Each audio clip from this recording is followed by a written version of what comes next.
My son-in-law left a voicemail on a Tuesday afternoon. I still have it saved somewhere. His exact words were, "Frank, this is Daniel. Just so you know, Carla and I have decided this arrangement isn't working anymore. You need to find somewhere else to live. We need our space." Then he hung up. Didn't even wait for a response. I was standing in my own garage, the one I built with my hands 26 years ago, listening to a 34-year-old man tell me to leave my own house. I set my phone down on the workbench, and I smiled. Not because it was funny, because I finally had permission to do what I'd been too patient to do for 4 years. My name is Frank Calloway. I'm 63 years old. I spent 31 years working as a structural engineer in Nashville, Tennessee, before I retired.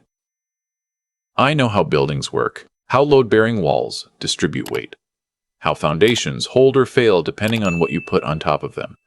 I understand pressure and tolerance thresholds, and what happens when a structure is asked to carry more than it was ever designed to hold. I thought I understood people the same way. Turns out, I had some blind spots. My daughter Carla was always bright, driven, stubborn in the way that makes parents both proud and exhausted. She got her marketing degree, landed a decent job at a Nashville agency, and seemed to be building something real. Then she met Daniel at a friend's wedding in 2019. 6 weeks later, she was calling me every other day talking about him. I tried to be enthusiastic. He was charming enough when I met him.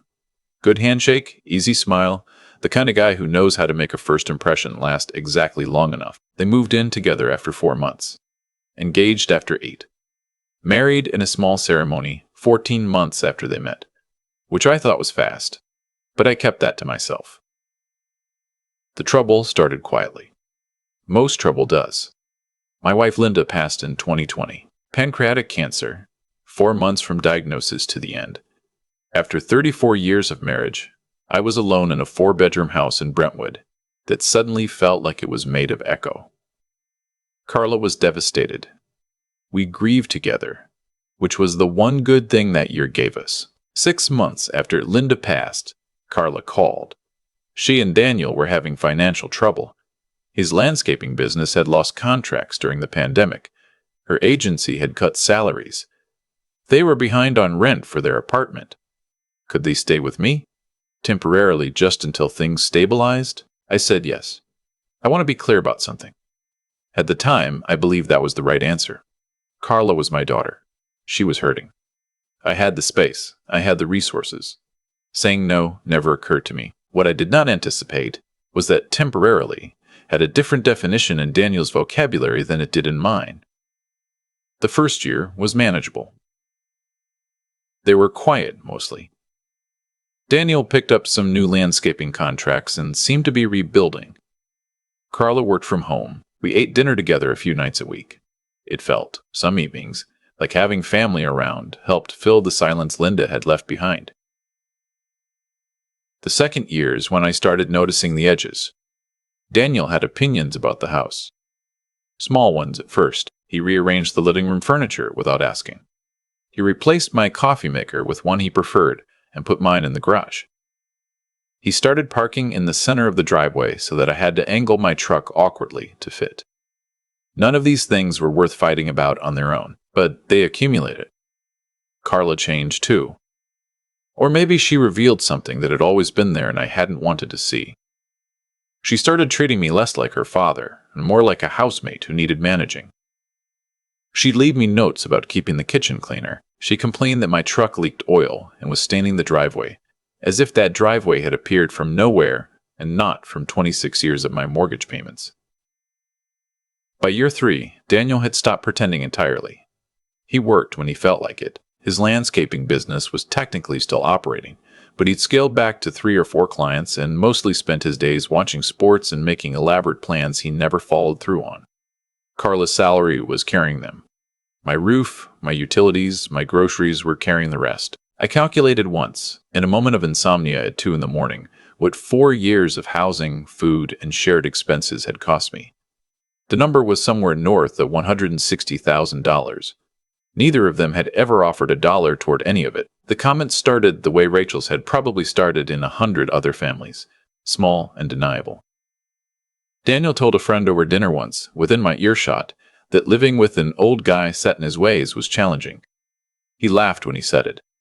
I was sitting 12 feet away. Carla told me I should think about downsizing because the house was a lot to maintain at my age. I was 62. I ran 4 miles 3 times a week and had built that house's back deck myself the summer before Linda got sick. Then I met Patricia. She was at a neighborhood association meeting of all places. 60 years old, recently retired from 30 years teaching high school English. Sharp and funny, and completely unimpressed with her own opinions in the way that genuinely intelligent people often are. We started having coffee, then walks, then dinner.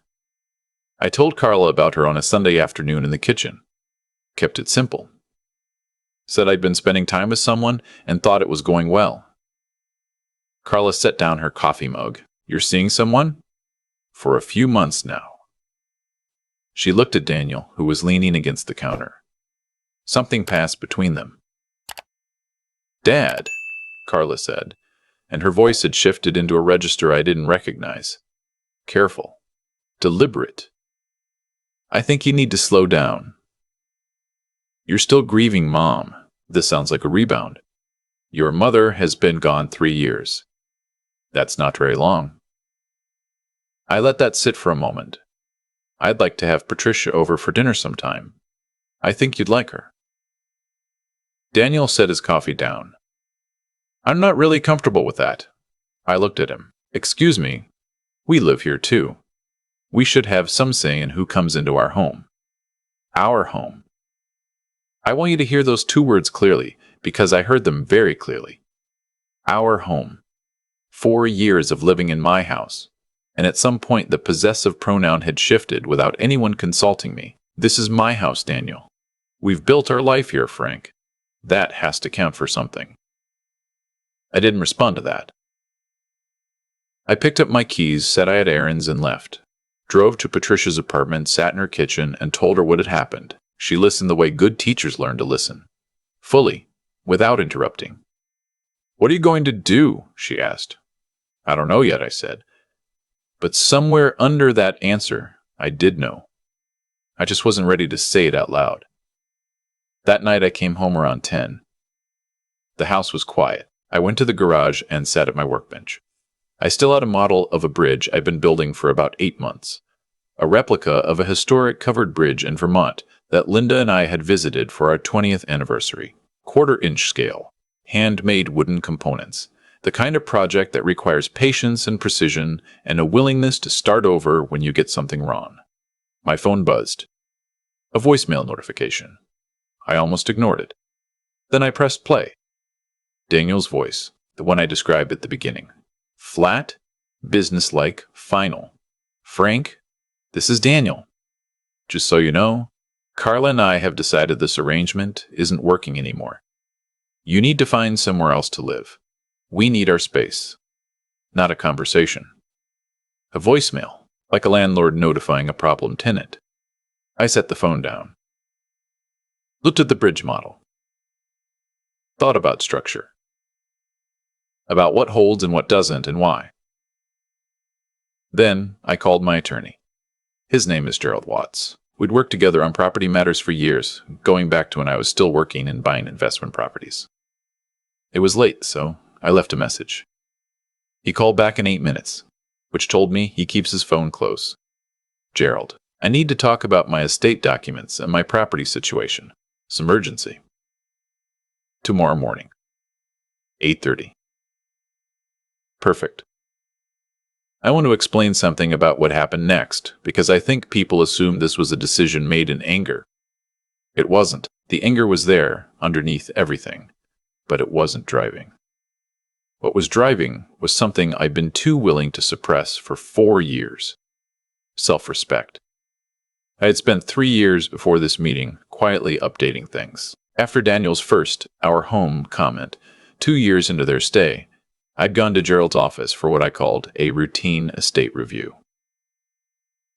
Updated my trust documents.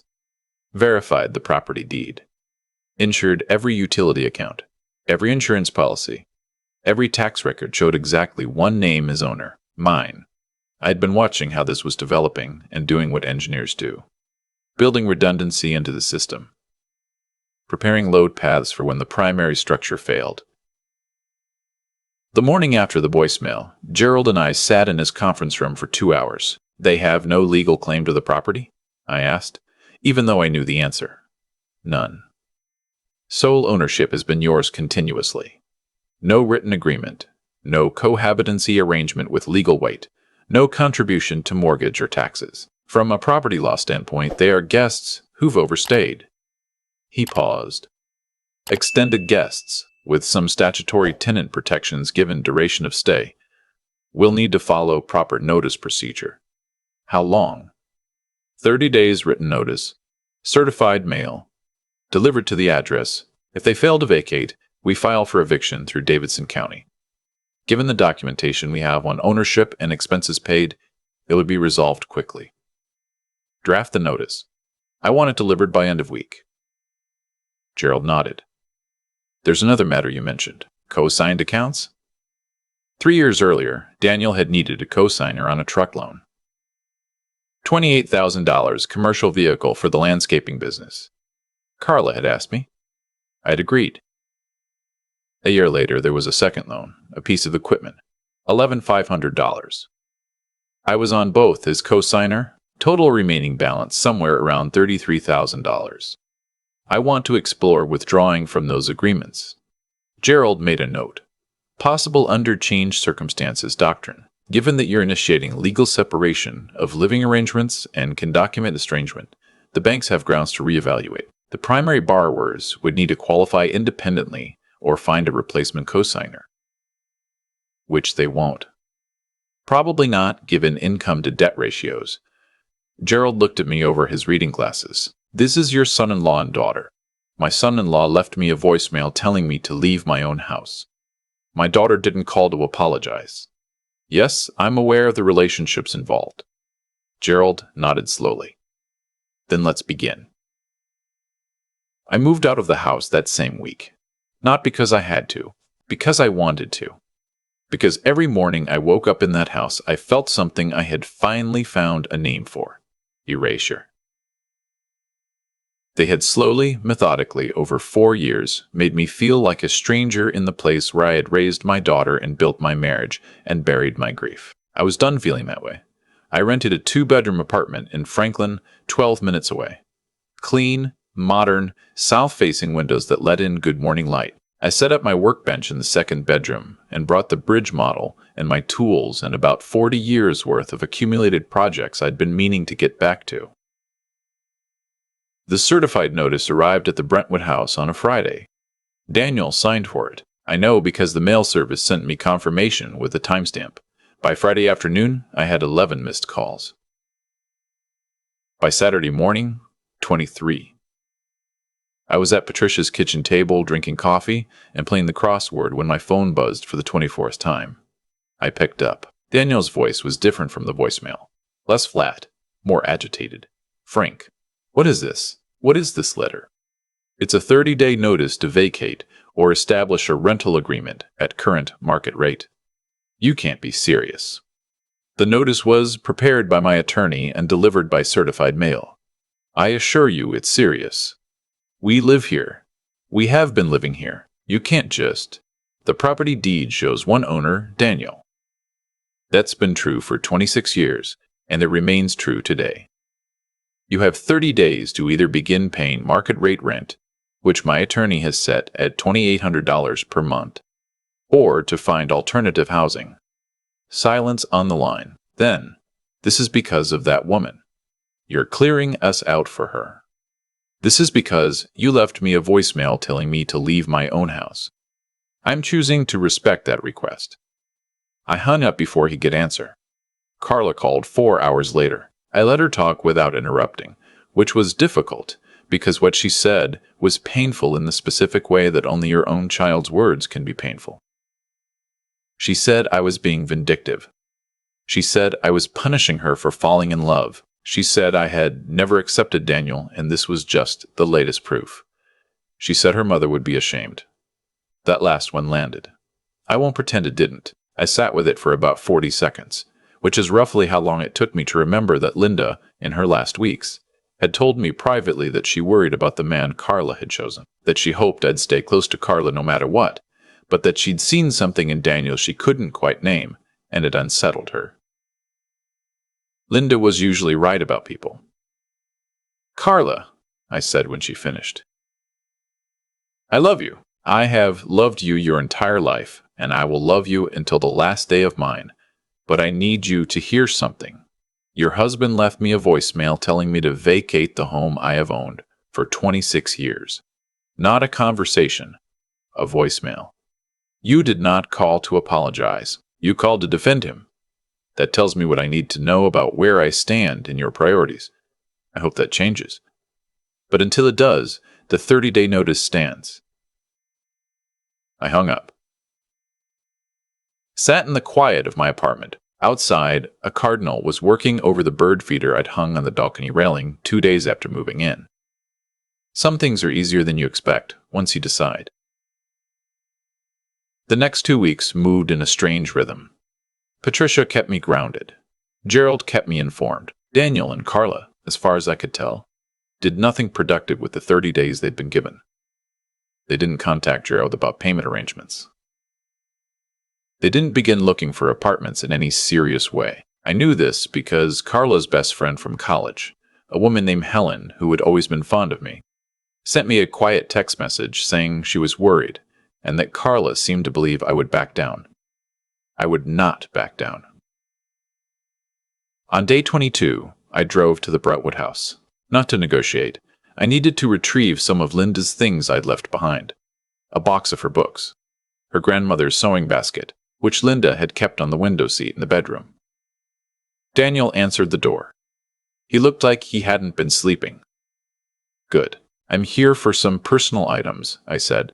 "I'll be in and out in 20 minutes. He didn't move from the doorway immediately. Then he stepped aside. The house felt different. It already felt like it didn't belong to me, which was strange, because legally it still did entirely. I think what had changed was that I'd stopped wanting it back.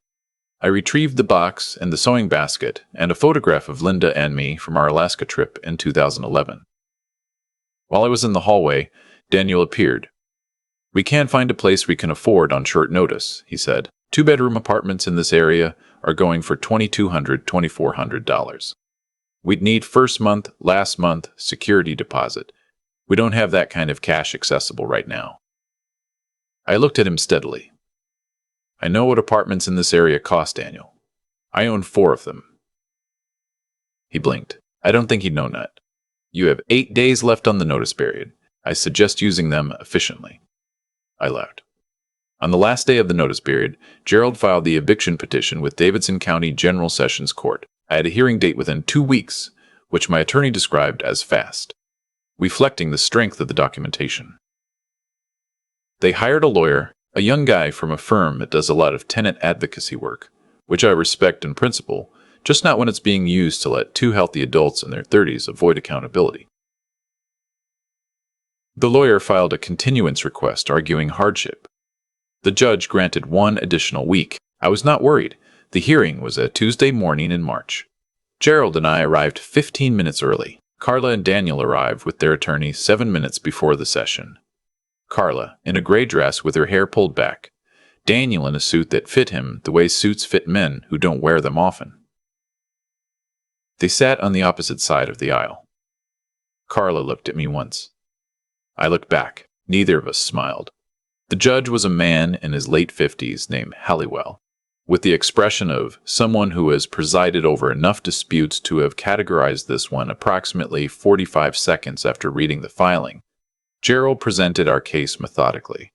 Property deed, 26 years of mortgage and tax payments in my name alone, utility accounts, the certified notice and delivery confirmation, the full accounting of 4 years of unreimbursed housing costs totaling just over $160,000.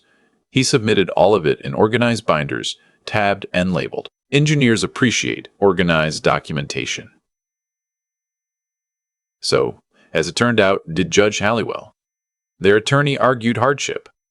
Argued that my daughter had an implied right to remain in the family home.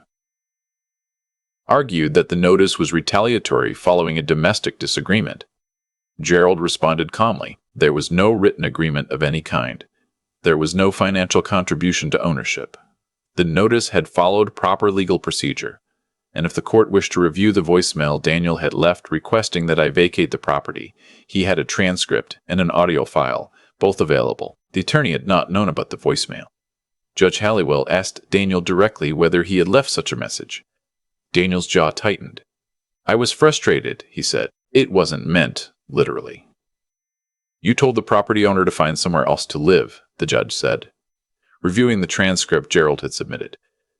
And your argument is that the property owner should not be permitted to act on that request.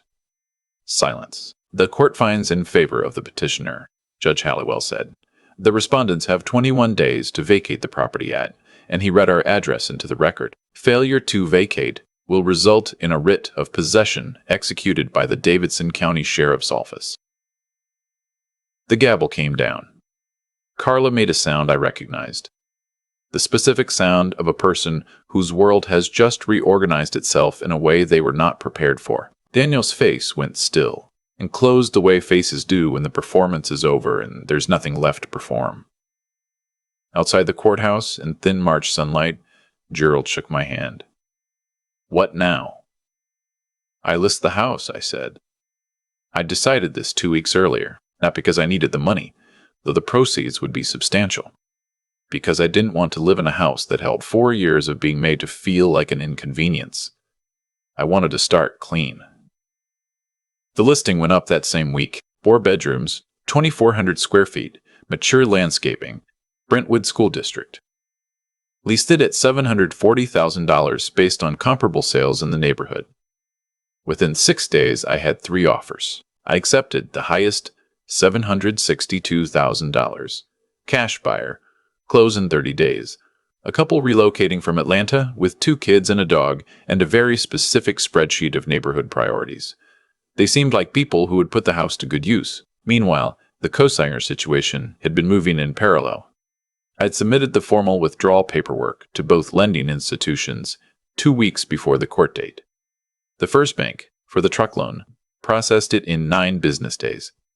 I received confirmation the same day we were in court. The second, for the equipment loan, took 3 more days. Both sent formal notices to Daniel by certified mail advising that due to changed cosigner circumstances, his loan accounts were under review, and the full balances might become immediately due if he could not qualify independently or secure replacement cosigners. He could not qualify independently.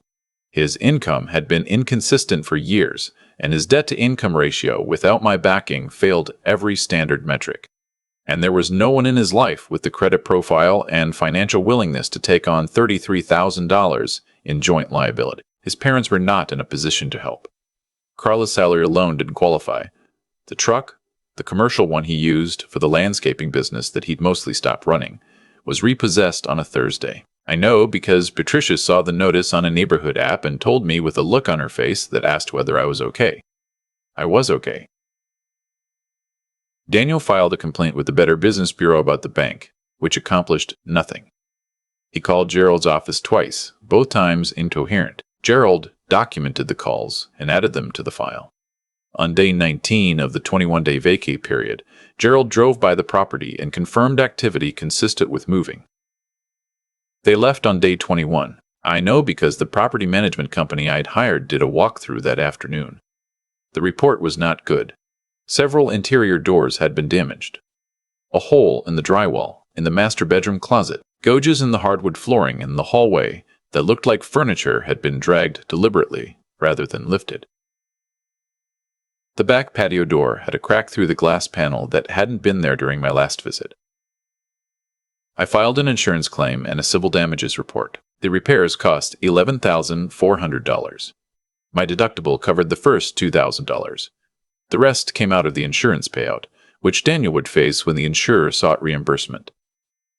One more thread in the fabric of consequences he was learning to wear. The house closed in early April. The Atlanta couple's daughter immediately put her name in chalk on the front step. I happened to drive by that evening on my way home and saw it. felt something I can only describe as appropriate. That house needed new handwriting in it. Net proceeds after mortgage payoff and closing costs came to $581,000. I bought a smaller place in Leiper's Fork, a town about 25 minutes outside Nashville that Linda and I had always loved. Farmhouse style, 2 bedrooms, a proper workshop space, a back porch that faced west toward a ridgeline of old-growth trees. I moved in during early May. Hung my bridge model on the wall of the workshop before I'd unpacked anything else. 3 weeks after I moved in, Carla called from a number I didn't recognize. I answered. Her voice was quieter than I'd heard it in years. Some of the architecture had gone out of it. Dad, it's me. I know. We're in an apartment in Antioch. It's fine. We're fine. A pause. Daniel lost the remaining landscaping contracts, without the truck. And the other equipment is gone too. He's looking for work. I see. I'm not calling to ask for anything. Another pause, longer. I just wanted you to know that I've been thinking about what you said, that I didn't call to apologize. I've been thinking about that a lot. I waited. I should have called. When he left you that voicemail, I should have called you that same night and told him he was wrong and told you I was sorry. I didn't. I don't fully understand why I didn't. I've been talking to someone about it, a therapist, and she says, Carla stopped. Anyway, I just wanted to say it. I'm sorry. For that, at minimum. At minimum. That phrase told me she was being honest rather than strategic, because a strategic apology wouldn't include an acknowledgement of how much more remained unsaid. Thank you, I said. That means something. Are you okay? Are you happy? I looked out the workshop window at the ridge. A pair of red-tailed hawks were working a thermal somewhere above the tree line. Patricia was coming for dinner. The bridge model was 3 weeks from completion. I'm genuinely happy, I said. For the first time in a long time. The silence that followed wasn't hostile. It was the kind of silence that means someone is sitting with something true they didn't expect to hear. I'm glad, Carla said finally. And I believed her. We didn't make plans. We didn't promise calls. I told her she could reach me at this number when she was ready. She said okay. We hung up. I stood in the workshop for a while after. Thought about structural engineering. About how a building that's been compromised doesn't always have to come down. Sometimes you can shore it up, reinforce the weak sections, build new load paths around the damage, and end up with something more honest than what was there before. Not the original structure. Something new. Something that knows where its weak points are. That's not a guarantee. It's a possibility. Whether it becomes real depends on the choices that come after. What I know for certain is this. I spent 4 years shrinking myself to fit inside a situation that was slowly dismantling me. I made excuses for behavior I shouldn't have tolerated. I confused loyalty with erasure, and when my son-in-law left a voicemail telling me to disappear, he accidentally did me the largest favor of my life. He gave me a reason to stop. I look back sometimes on the night I sat in the garage listening to that message, the bridge model half finished on the workbench, Linda's tools hanging exactly where she'd always hated that I left them. I think about the smile that crossed my face. People assume that's the moment I decided to fight back. It wasn't. It was the moment I decided to stop fighting at all. Stop fighting the tide of my own diminishment. Stop fighting the urge to protect my own dignity. Stop fighting the knowledge that had been accumulating for years. Some structures can't be saved by adding more support to a bad foundation. You have to go back to bedrock. Start from what's load-bearing and true. I found my bedrock. It's in Leiper's Fork now, on a porch facing west, with good coffee, and a woman who laughs at my engineering metaphors, and a hawk circling over the ridgeline like it's got nowhere else to be. That's not nothing. After everything, that is exactly everything. If this story connected with you, please consider subscribing to Pure Revenge Stories. Leave a comment and tell me what time it is where you're watching. We read everyone. I've been an engineer long enough to understand that structures don't fail all at once. They fail gradually. A hairline crack that gets ignored. A load-bearing wall that gets quietly compromised. A foundation that's been asked to carry more than it was designed to hold, for longer than anyone bothered to calculate. By the time the collapse happens, it looks sudden to everyone watching. But if you'd been paying attention, you'd have seen it coming for years. That's what 4 years in my own house felt like. Not a single catastrophic moment, but a slow, deliberate erosion. Daniel didn't walk in and declare himself the owner. He just rearranged the furniture. Then the driveway. Then the conversation. Then the driveway. Then the conversation. One small displacement at a time, until I was a stranger in the house where I'd raised her, grieved her mother, built half the walls with my own hands. What I've come to understand is that this is how entitlement operates. It rarely announces itself. It moves like water, finding the path of least resistance, widening the gaps in whatever you're too polite or too loving or too tired to defend. I was all three for longer than I should have been. The voicemail was actually a gift. I mean that without irony, because what Daniel did in his flat, businesslike 30-second message was make explicit what had been implicit for years. He told me to leave, and in doing so, he freed me from the last obligation I'd been carrying. The obligation to keep pretending the situation was something I could fix, by being more patient, more generous, more willing to shrink. Cause and effect is not complicated, even when it's painful. Daniel chose contempt over gratitude for 4 years running. Carla chose his comfort over my dignity when it counted. Those were their choices. The consequences that followed were not cruelty on my part. They were simply what happens when a structure built on someone else's generosity loses that foundation. You find out very quickly what was actually holding things up. What I want to say to anyone watching who recognizes this story from the inside is this: kindness is not weakness. Patience is not an invitation to be used. There is no version of love, parental or otherwise, that requires you to accept erasure. The most ethical thing I did in this entire situation wasn't the eviction or the cosigner withdrawal or the house sale. The most ethical thing I did was refuse to pretend anymore, because pretending wasn't protecting anyone. It was just deferring the reckoning. The intelligence required to act wasn't clever legal maneuvering, though that was part of it. It was the harder intelligence of recognizing what was actually happening, naming it accurately, and having the courage to respond to reality instead of to the version of events I wished were true. And the resilience, the part that took the most out of me, wasn't filing the paperwork or sitting in the courthouse.